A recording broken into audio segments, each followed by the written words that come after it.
वो हवेली का प्यार। चैप्टर 5। अधूरा लेकिन अमर प्यार। अनाया के बलिदान के बाद हवेली राख हो गई थी। उस रात से आरव की जिंदगी हमेशा के लिए बदल गई। वो बच तो गया, लेकिन अंदर से टूट चुका था। अधूरा इंसान। आरव शिमला छोड़कर दिल्ली आ गया, लेकिन उसके दिल का खालीपन भर नहीं पाया। दिन में वो अपने लेखन में डूबा रहता और रात को नींद में बार बार अनाया के सपने देखता। कभी वो उसे सफ़ेद कपड़ों में हवेली की खिड़की पर खड़ी देखता, कभी महसूस करता कि उसकी हथेली थामकर कोई कह रहा है, मैं यहीं हूं, तुम्हारे पास। आरव की आंखें हर बार आंसुओं से भर जातीं। उसका दिल कहता, क्या मैंने सही किया? क्या मुझे ही बलिदान देना चाहिए था? शायद तब अनाया सचमुच जिंदा हो जाती, लेकिन फिर वो किताब के शब्द याद करता, सच्चा प्यार कभी किसी को कैद नहीं करता, वो मुक्त करता है। और यही सोचकर वो कलम उठा लेता। सफलता और सन्नाटा। आरव की लिखी किताबें अब दुनिया भर में पढ़ी जाती थीं। उसके नाम पर अवार्ड्स दिए जाते, लोग उसे महान लेखक कहते, लेकिन मंच की रोशनी और तालियों के बीच भी उसका दिल अकेला था। हर खुशी अधूरी लगती। उसकी सबसे चर्चित किताब वो हवेली का प्यार थी। हजारों लोग उसे पढ़ते और कहते, ये तो किसी सच्ची घटना जैसी लगती है। आरव बस हल्की मुस्कान देता और जवाब नहीं देता, क्योंकि वो जानता था ये सिर्फ कहानी नहीं, उसका जीवन था।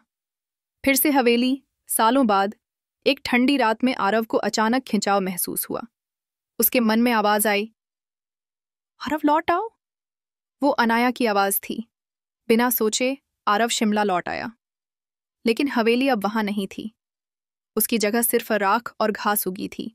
आरव घुटनों के बल बैठ गया और जमीन को छुआ। अनाया, मैं वापस आ गया हूं। ठंडी हवा उसके चेहरे से टकराई। उसे लगा जैसे किसी ने हल्के से उसके गाल को सहलाया हो। उसने आंखें बंद कर लीं। अनाया, अगर तुम्हारी रूह अब भी मेरे आसपास है तो मुझे अपने पास बुला लो। मैं अब और अकेले। अंतिम मिलन उस रात आरव ने वहीं जमीन पर आंखें बंद कीं।